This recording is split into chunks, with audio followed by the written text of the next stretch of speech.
lorry stuck in the traffic jam.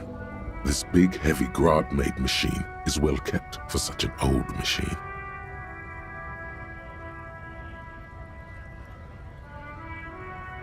The windows are clear. They've been recently washed.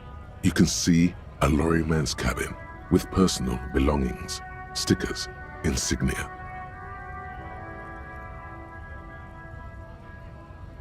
The driver has adorned his space with a substantial collection of peculiar paraphernalia. Proclamations about honor, strength, and purity are glued to various panels. A large metal pendant hangs from the rear-view mirror.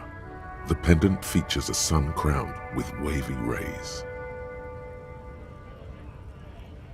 It is a seal of Royalist-era Revachol. The back end of the cabin has a small perch to sleep, large ashtrays. There are several suns and wheels sewn into the curtains.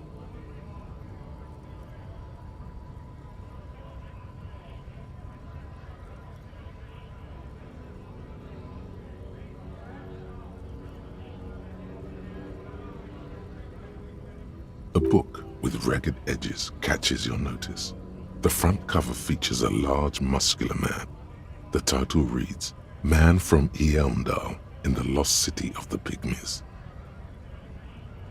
Racist nationalist paraphernalia, not unusual in this part of town.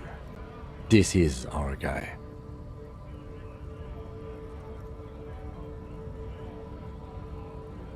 Likely, yes. This guy's proud of who he is, drapes it all over his machine. There he is, in front of Rita, smoking nervously, hoping it's over.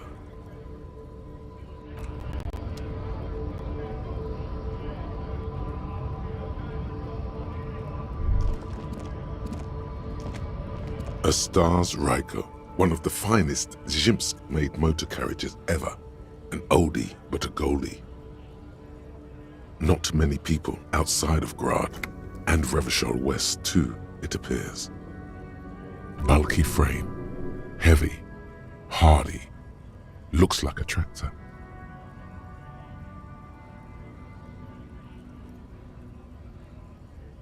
Yes, built like a tractor, and used like one too in the Zemsk countryside. Take note of the 8-antler emblem, the symbol of the Stars Ryko, proudly born to honor its humble roots. A Stash Ryko KK2. That's a classic model. Never thought I'd see another one repainted after what happened last time.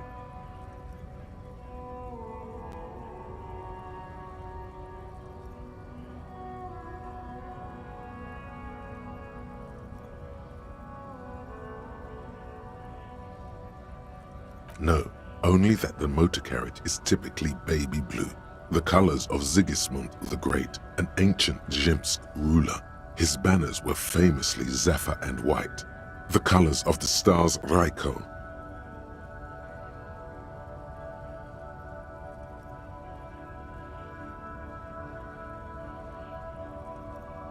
An old case for my precinct. A couple of Zemsk migrants saw a Stash Ryko stopped in the street, painted just like this, muddy brown. Murdered the driver on the spot. They said it was an honor killing, Hussar style. The Zemsk community protested to trial, flying the banners of some old king or whatever. 5,000 came to protest.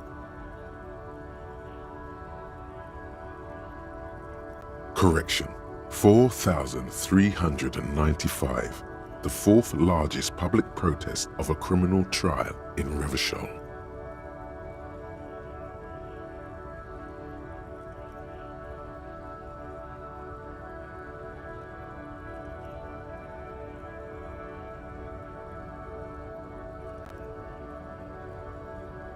People we are paid to protect. Let's leave it at that.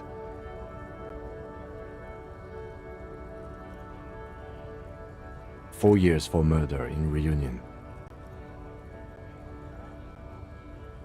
The perps were remorseful. Their sorry knocked 8 years off the sentence. That's the system. The prisons in the Greater Revachol Industrial Harbor are already full. Prisoners are expensive to maintain.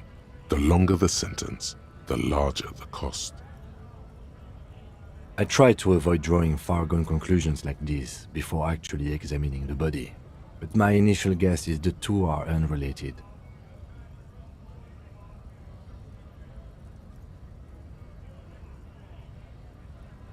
Yes, detective?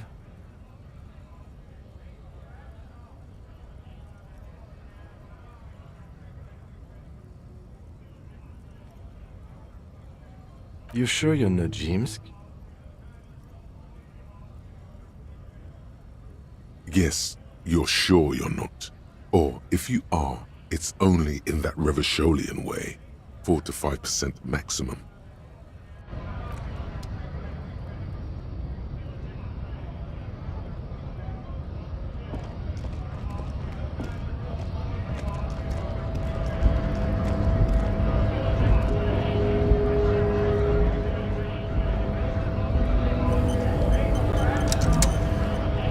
Bastards! We have a right to work!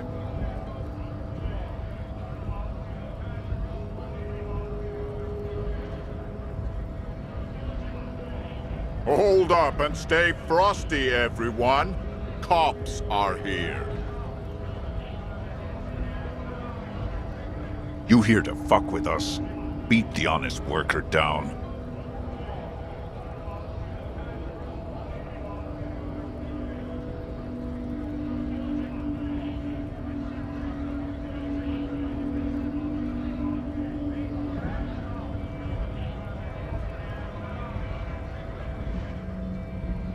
Good. We're fighting for a cause here. Right to work! Right to work! Besides, we're not that different. It helps if people see us talking, cops and strikebreakers together. Shows authorities are on our side. Builds confidence.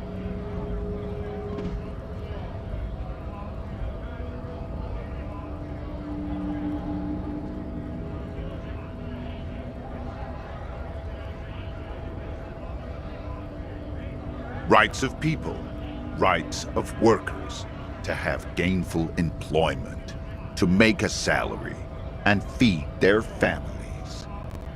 His manner of speaking is wooden, tone of voice bland and uninspired, almost as if compiling replies from a set of learned phrases.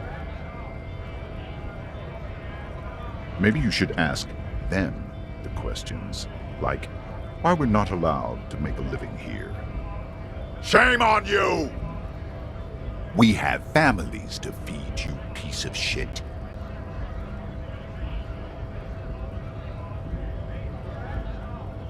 So do we, Scott.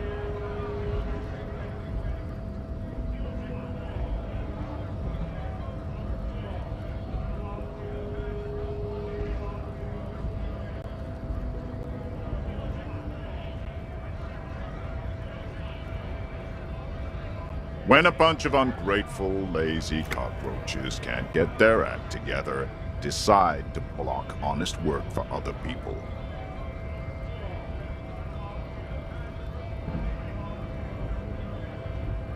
Beats me. They mumble nonsense about boardrooms and workers' rights, while we Have the right to work! When the man moves around, you perceive some serious abs underneath his tight-fitting shirt. This man is in shape. There's something odd in the way he carries himself. His set of clothing looks vaguely mismatched. The different pieces of the attire seem ill-fitting. His shirt is far too small and an unpleasantly tight fit, while the overalls, held up by a belt, seem to fit a man with much more corpulence. He ignores your question, choosing instead to turn to the emaciated workers, raising both fists in the air. The clothes are obviously not his. Silence is the answer. There's something off here. but he won't say what. Honest men and women with rights to work, to be useful, not toys for corporate interests. We came here to help the harbor run smoothly in time of crisis. If union fucks don't want work, they ought to let in those who do want work. I have a question. Why do all these men follow your leadership? You think they follow because I'm big and loud? No. They follow the rules of the market, the rules of the economy, because they were given a job to do! You've been talking to him for quite a while now. Something is off with this guy. Ask him where he's from.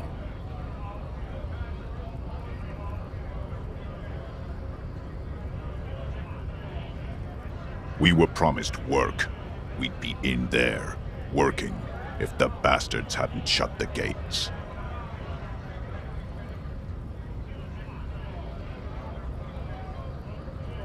Main gate's locked. Would take heavy ordnance to bust it open. Could try to get in through the secretary's office. Door's locked. The guard's blocking the way to the access panel. And I don't mean the scrawny mess punk either. I mean head measurer. Or whatever he is.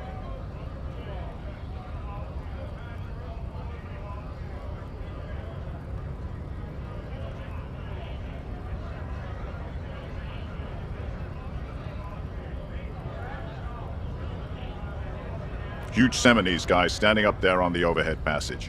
Won't let anyone by. The access panel is right behind him. Bad. Standing on a narrow bridge, he's got a strategically advantageous position. And he's trained. I don't know how the Union has a trained killer up there. But that one's no joke, and my men are tired and hungry. They're workers, not fighters. Like civilized folk, you mean?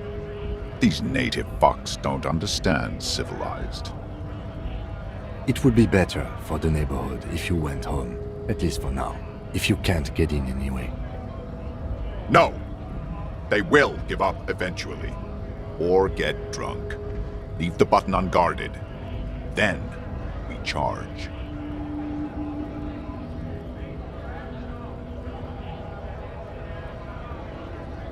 Have fun.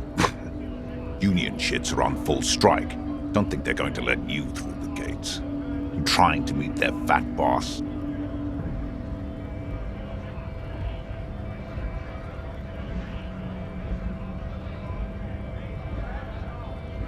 I know nothing about a murder. Wouldn't put it past these harbor bugs. They'd do anything to stay alive. Right to work! It's shameful. Cops doing nothing.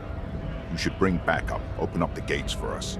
Blockading gainful employment for workers is a crime.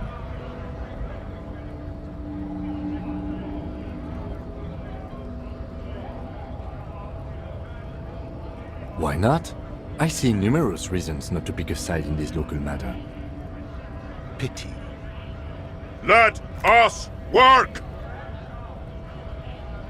What's it to you?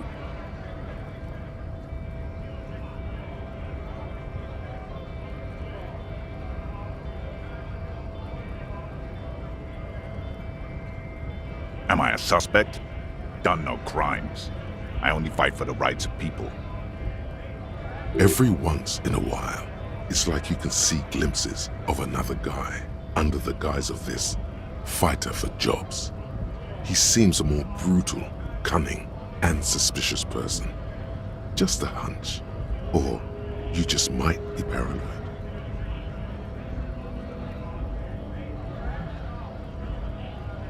We're all workers, right? Workers stick together. Came from the eminent domain, in Jamrock. Backgrounds in odd jobs, heavy lifting, cargo hauling, bouncer work. I know the drill.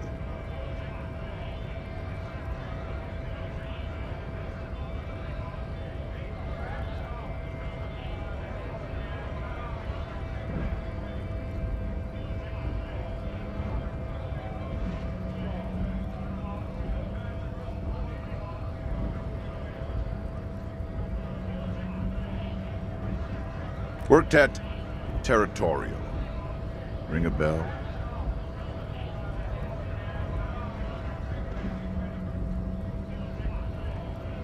Uh-huh. It was a long time ago.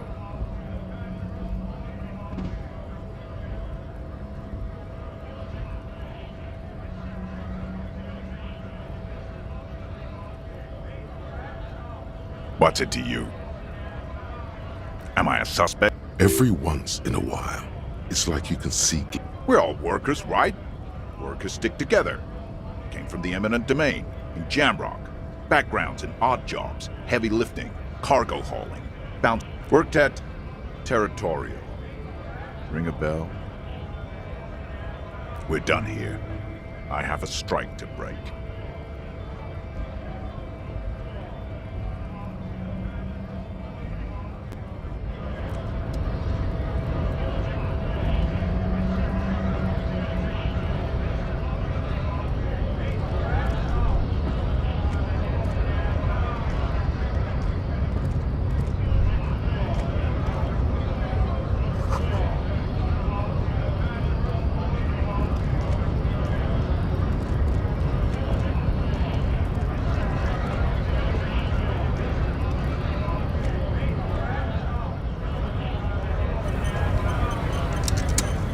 Scab?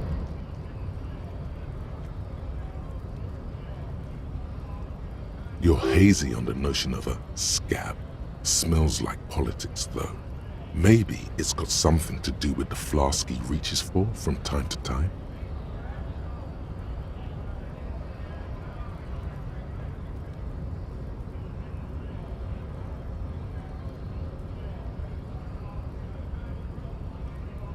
A kind of a worm, content with mere survival. They come, they want to do our job for shittier pay, screwing over both themselves and us. Everybody loses.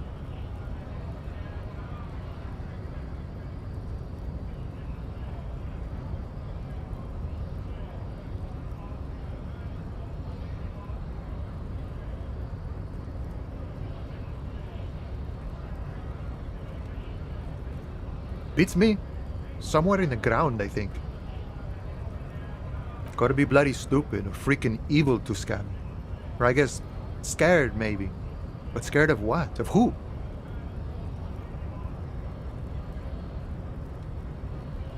Personally, I'd rather beg than scab. If the gentleman shouting on the street came begging, maybe they'd have gotten something.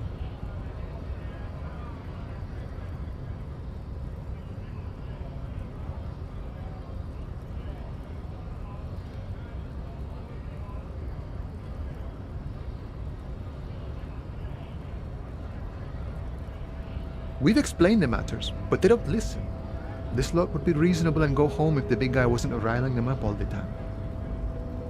Big guy. He means the leader of the scabs.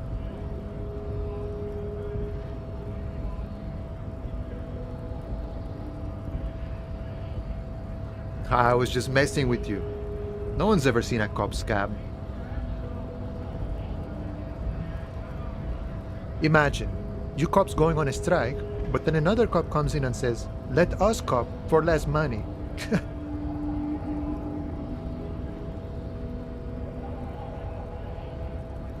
Speaking of, what brings the RCM here, to the wild north? Come to see the strife?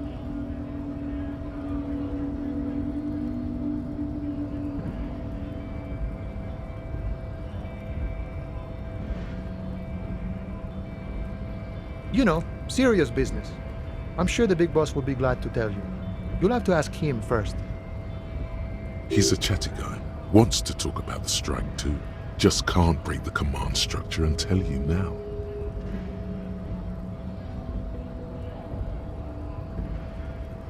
Murder, huh? That sounds like a lot of hard work. You'd never see me investigating a murder.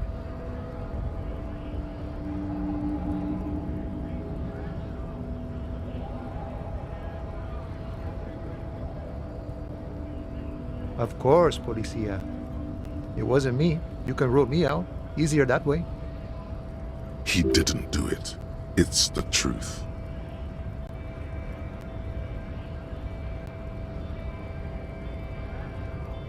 My friend, I respect the right to roam.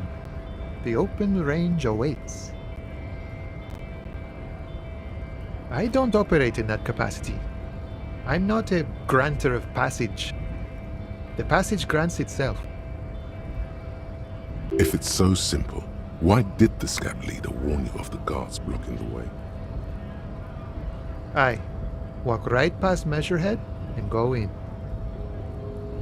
Yeah, the 2.5-meter tall Semini Supremus is there. Walk right past him, then press the button to unlock the door, then go past him again, and you enter the arbor through the office. Está.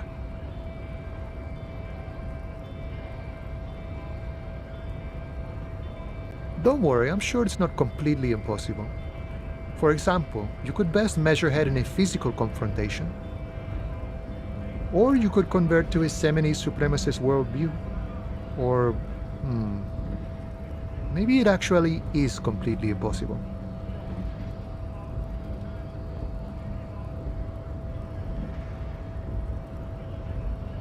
Jean-Luc himself would say the philosophy has proven overly heroic for the scabs to convert to. Not enough intuition. Not yet, no. He's incredibly strong. Nothing a couple of solid hooks from Dexter and Sinister won't fix. Sure.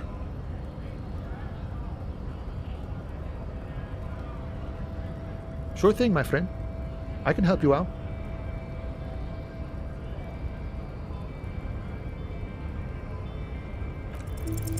The coin lands into your hand as if it has always belonged there.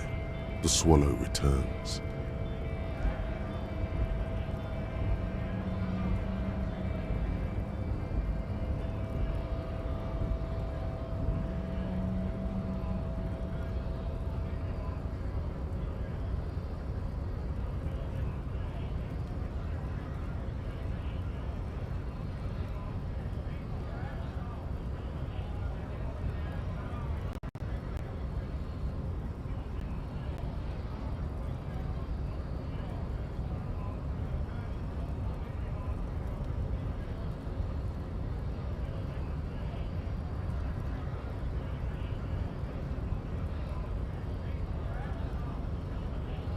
Always glad to help out the RCM.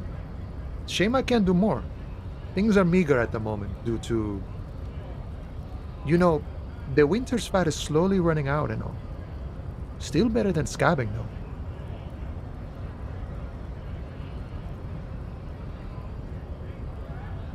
Nothing to worry about, really. The jam's a bit of a mess, cargo can't get in or out. The rationing is a bit stricter is all. Supplies should last the strike, though.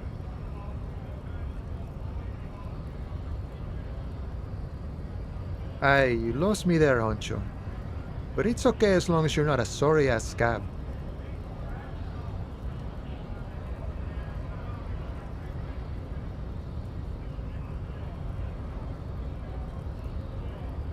Murder, huh? That sounds like a lot of hard work. You'd never see me investigating a murder. I don't believe you. Post L'Aventurier said the same thing. They tried to get me to be their postman. So fun, so easy, they said. It's just walking. It wasn't. I'm doing much better here at the harbor. Being an honest union man with a lot of free time on his hands.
You see two lowly, defeated speakers, thralls, slaves basically, perched atop them like conquerors surveying the land.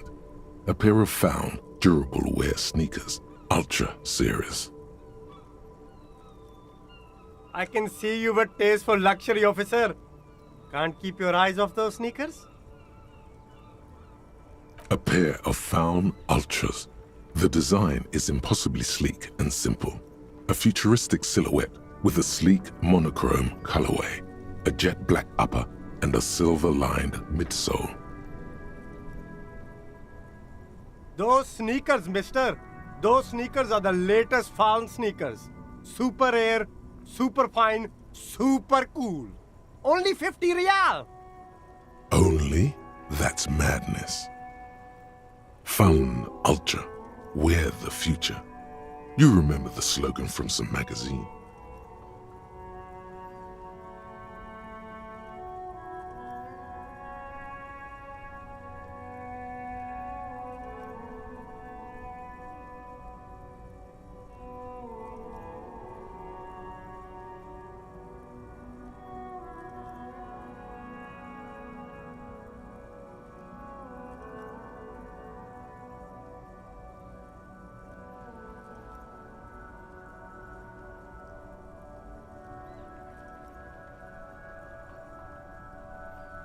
These once respectable speakers have been conquered, reduced to a mere prop by the indomitable found Ultras. Atop, a small heat emboss on the veneer reads, "Solidarity aid from the People's Republic of Samara." The speakers themselves don't seem to display any magical qualities. No, don't look at the speakers, officer. Look at the sneakers. The sneakers are the stars here.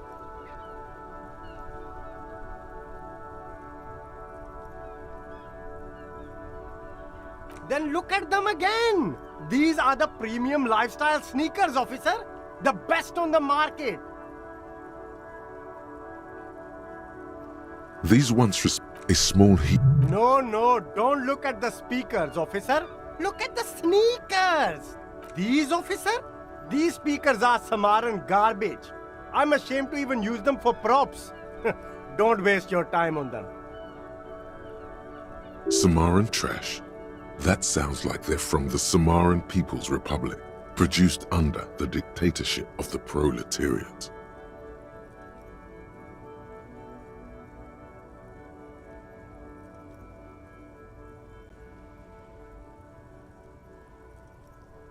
No way, officer! These aren't for sale. They're bad speakers. Low-fi socialist junk.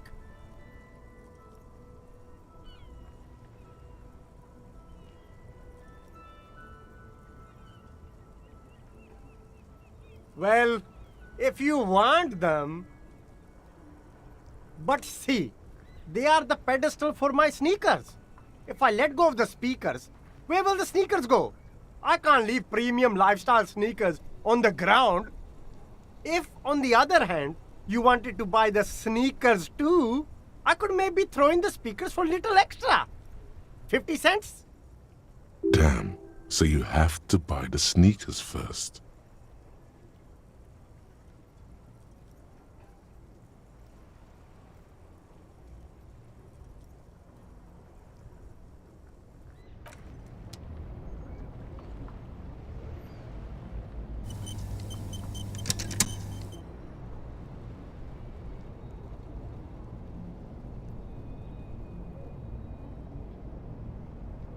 The speakers below are banged up and worthless.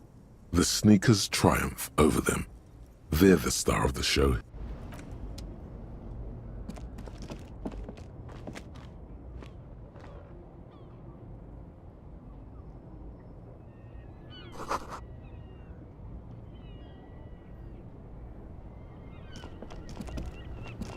The speakers below are banged up and worthless.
A couple of indicator lights are missing from this control panel.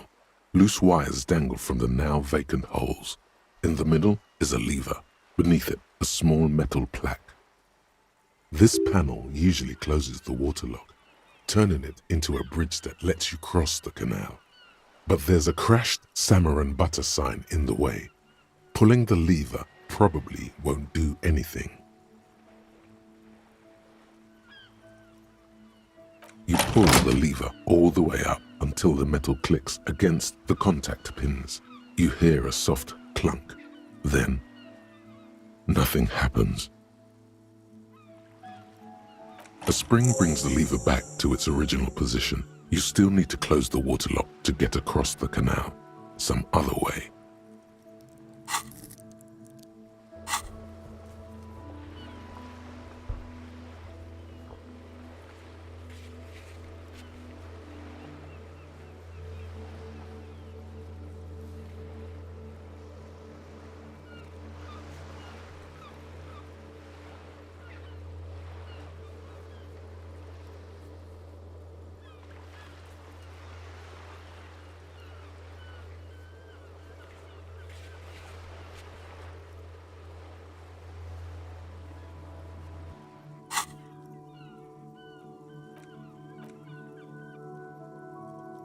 Wasn't there a sign over there saying functionality will be restored on Wednesday morning?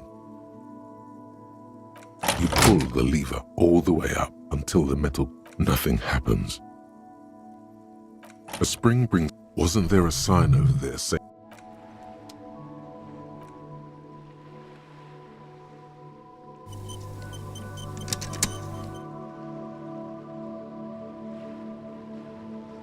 G'day to you, officers. A burly man hangs out by the waterlock, carving up a generous serving of salami with an old hunter's knife. His eyes are fixed on a man stranded on the other side of the waterlock and on an enormous billboard that has fallen down into the canal between them. His posture is relaxed. Despite his powerful build and a knife in his hand, this man resorts to physical intimidation only infrequently, if at all.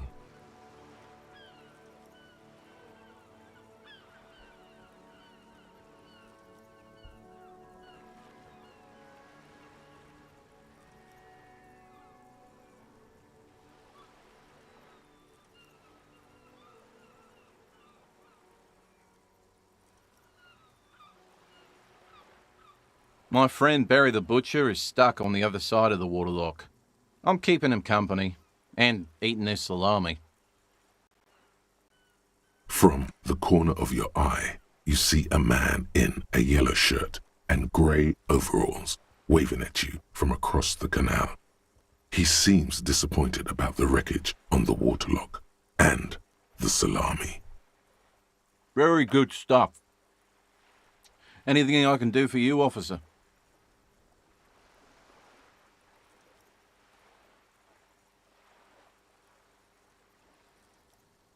I wasn't here to witness it, but those look like tire tracks on that sign. Weird, huh? Then again, plenty of daredevil drivers in Revachol. Too bad it also takes a year and a day to repair anything around here, especially a waterlock. The rest of the coast is closed off till then.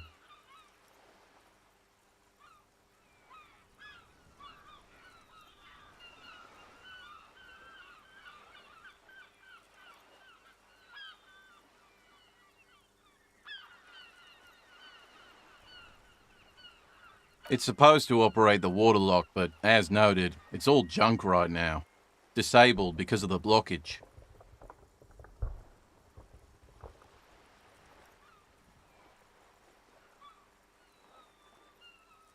Safety measure. Turns out the panel needs a special key to be reactivated. Wouldn't want anyone moving the waterlock with debris still in the channel.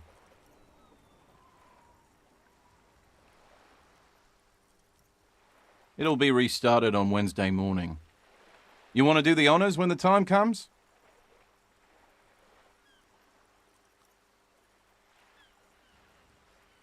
Great! Just drop in on Wednesday if you want to see the waterlock at work. They say the canal crew will be here at 7:15. The coast part of the map is inaccessible until the third day.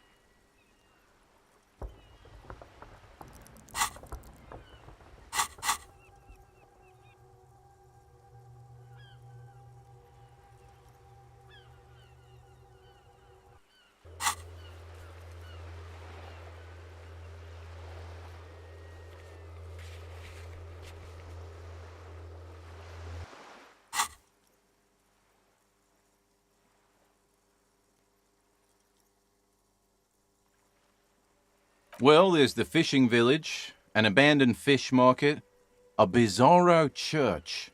Not much use to the congregation, though. There always seems to... Yeah, not really much else. Just bombed out ruins.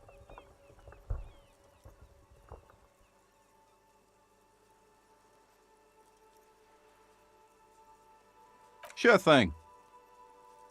It is salty, it is savory, it is chewy. The hangover only makes the salami more tasty. Want some too, officer? Why not?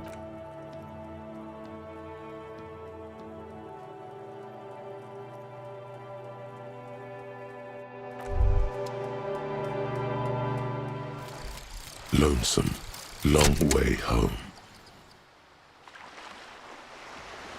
Here we go.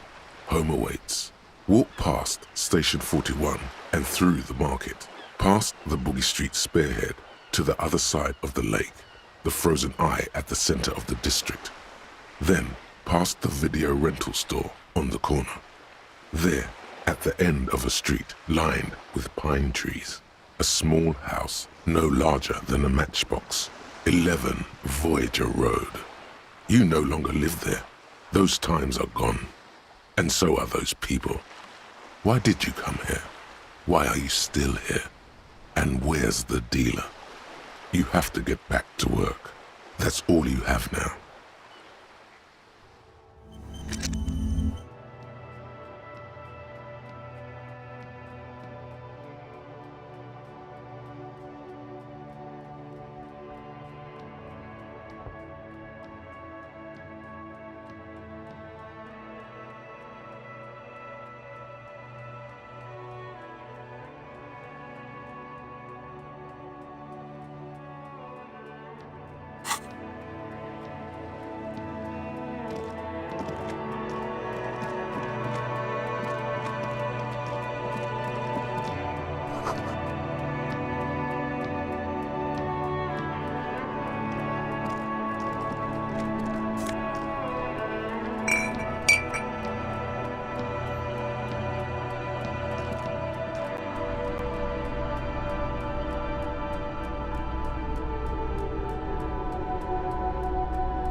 You see rows of toy soldiers guarding the rest of the trinkets displayed on the table. Some on horseback, others in rags, others yet in bright blue uniforms. All are stern and unyielding in their duty.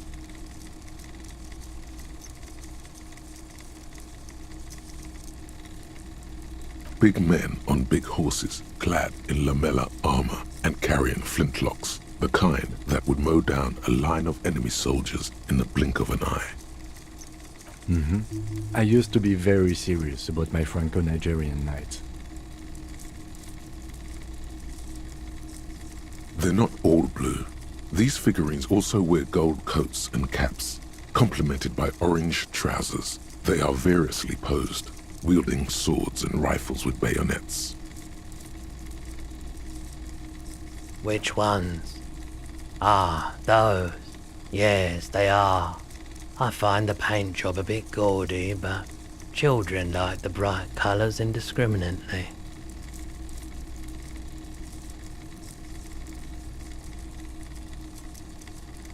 This set of soldiers isn't meant to look impressive.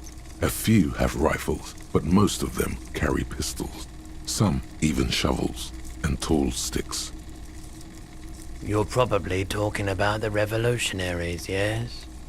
Yes, they are soldiers, revolutionary soldiers. I think their poverty has been exaggerated for effect. When you place them next to the royalists, it doesn't seem like they could possibly win.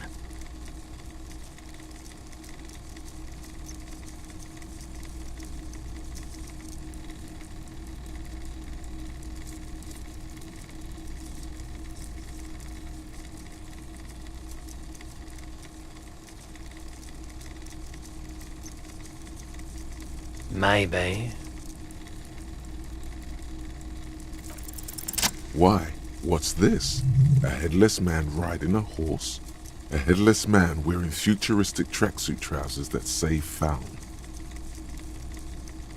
Oh, that's the Headless Phone Rider. The Headless Phone Rider. It's an urban legend about a man who rides the streets of Revachol sporting a fawn tracksuit. As you see, he's missing his head. 50 cents. Bargain priced. I'll throw in the tiny cap too. I think he's looking for it, or something. That part of the story has many interpretations.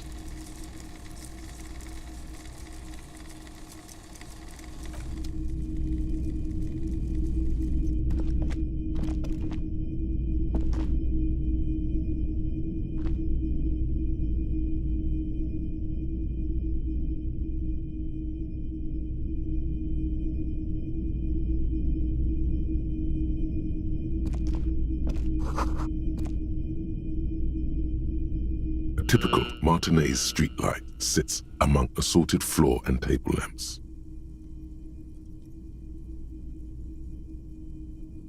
The light pole has been carefully cut, and the wiring has been redone and attached to a standard indoor plug. The light buzzes faintly, but persistently. This would make quite a statement in your living room. Yes, officer.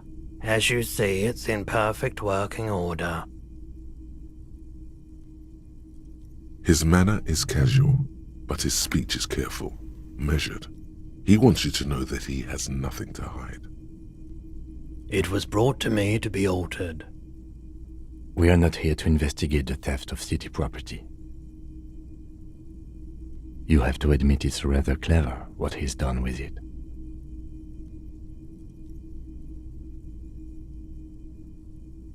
$700 a bargain, I dare say.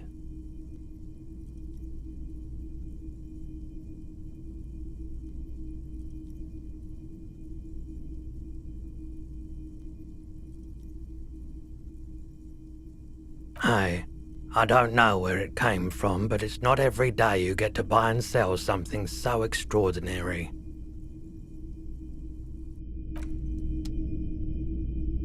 The boomboxes on the shelf look well-loved and well-traveled.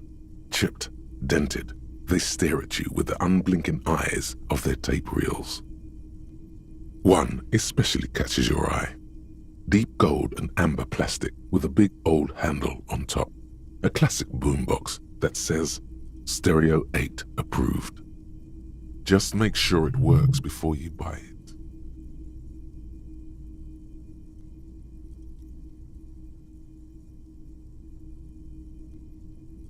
Is the Harman Welsh W2, made in Vespa, designed in Seoul, plays all reel-to-reel formats, 2mm, 8mm, 12mm. It's even got a little radio in there. It'll set you back 12 real. If police work means playing tapes, sure, you can use it for that. Or any other time you'd need to play a tape.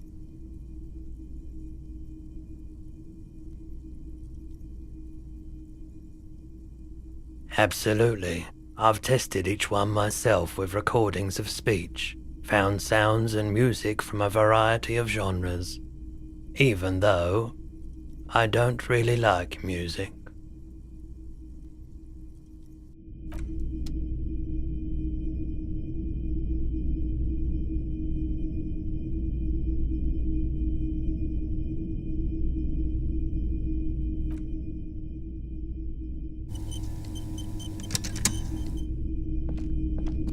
If you don't mind, please put the flashlight away.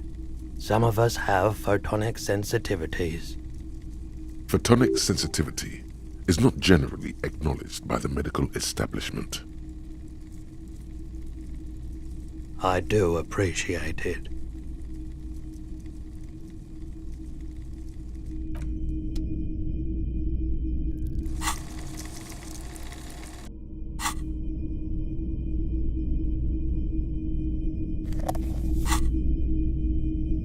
It's not often that I see officers from the RCM in my pawn shop. What can I do for you? His courtesy is not insincere, but he prefers being alone with his projector, just watching the movement of light across the walls of the shop.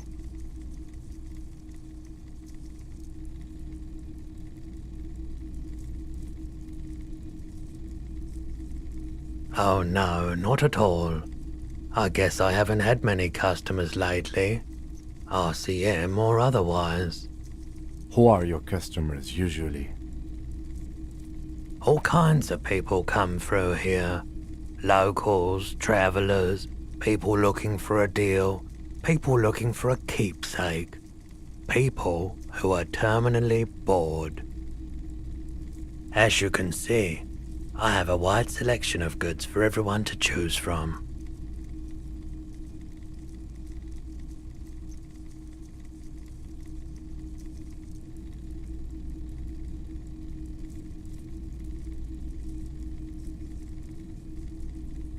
It keeps me entertained.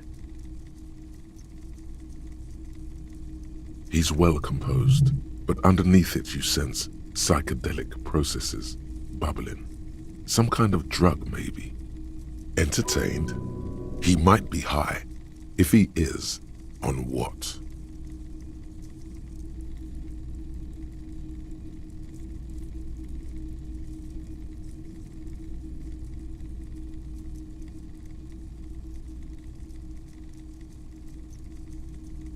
I doubt it, but I can try and answer any questions you may have. I do my best to keep my distance from all manner of butchery. Bad for business, bad for everyone. He doesn't know anything.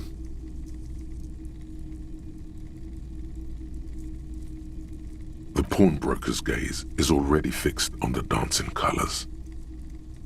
Let me have a look.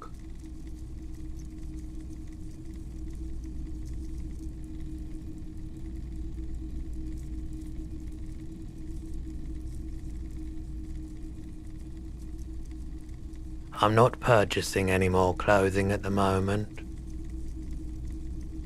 Anything else you're thinking of selling?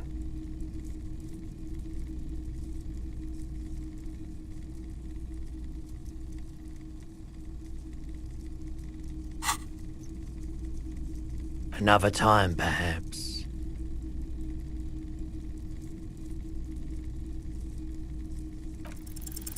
Feeling warm and enthralled by the movement of light, while the mind continues to race forward.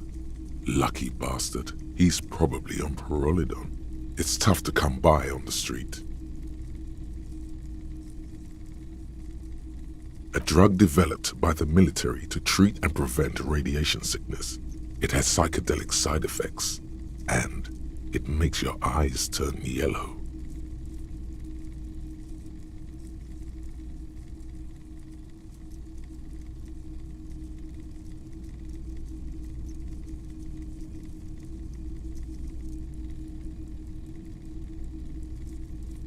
Why on earth? These are prescription. I can't really see without them.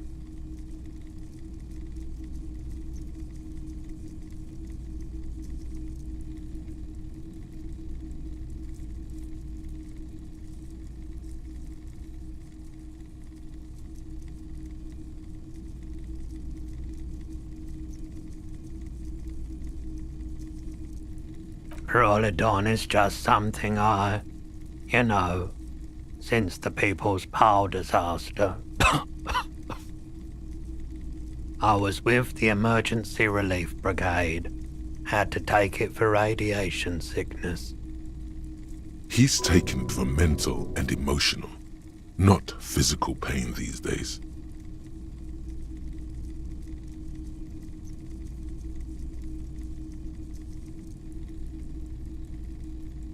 A bad idea. Some poor leftist built a particle decay generator in hopes of bringing affordable electricity to underserved communities. It malfunctioned. Radioactive waste everywhere. Probably some of it in you too.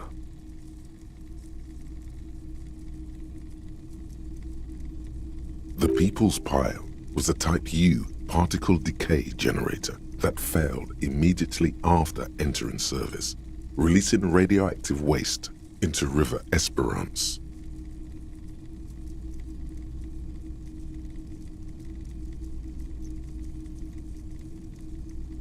Construction began during the Commune of Revachol. The people continued work on it after the Commune fell. They wanted a cheap source of energy for Revachol West. Needless to say, things didn't work out. A primitive nuclear reactor, also called a pile. An emergency valve defect resulted in steam pressure blowing the turbine, taking the fuel containment vessel up in the explosion. Both the faulty design and lack of finances contributed to the catastrophe. We were an all-volunteer force, self-organized. Tried to help the fire brigades contain the spill. On the patch, gamma radiation lines crossed with a red drop of blood. I lived by the river since I was a small boy. The Esperance. Didn't have the art to let it all go to shit without trying to do something to help out. There wasn't much the volunteer force could do, however. We wasted years in the river mud. Years getting sick.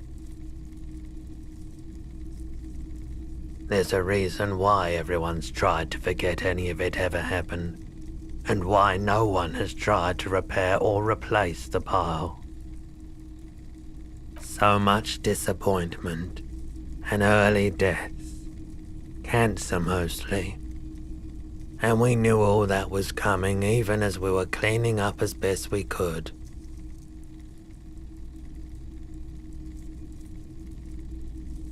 No one's. Everyone's. So much bitterness. A bunch of poor people built themselves a primitive nuclear reactor, hoping for the best. What do you think is going to happen? The clean-up happened 15 years ago. I was young then. Later, my second aunt died. Left me this shack and all the assorted junk in it. So I came to Martinez. People told me don't go there. It's a shithole. I said, people, we just had a nuclear pile meltdown. I'm gonna get as far away from Forburg as I can. Still in the same city, but... I like the theory more than the story. Outward movement, not vortices. Yeah, you gotta get in on those vortices, my man.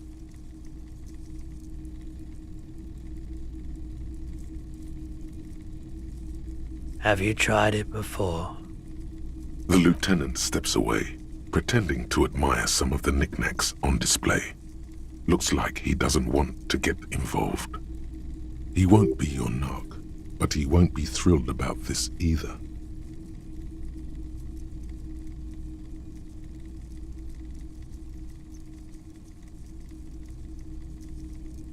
Here you go, man.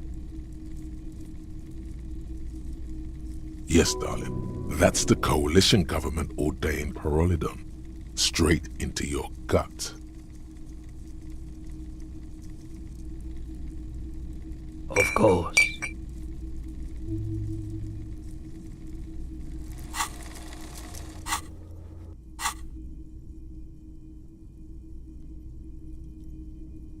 Someone else came here earlier today asking the same question.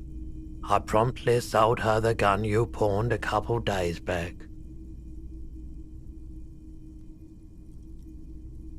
This is a pawn shop, and it did feel as if you've met before. Oh God. The lieutenant shifts from one foot to another, alert.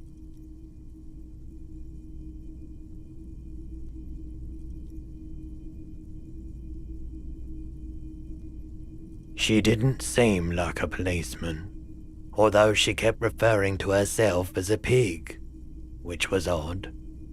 I found her interest in the gun a bit obsessive, but I was just happy to get rid of it, and of her.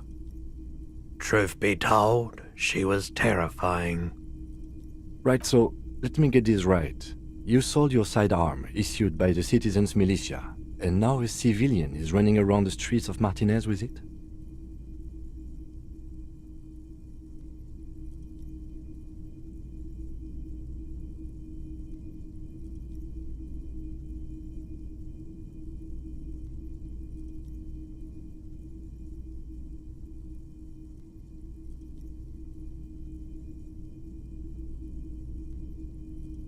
It's possible in these parts of town. We ought to find her and discourage her from taking justice into her own hands.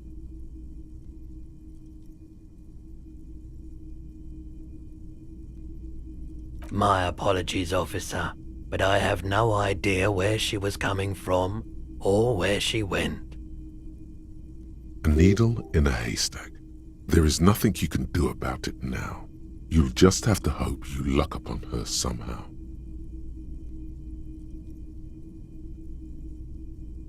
Of course.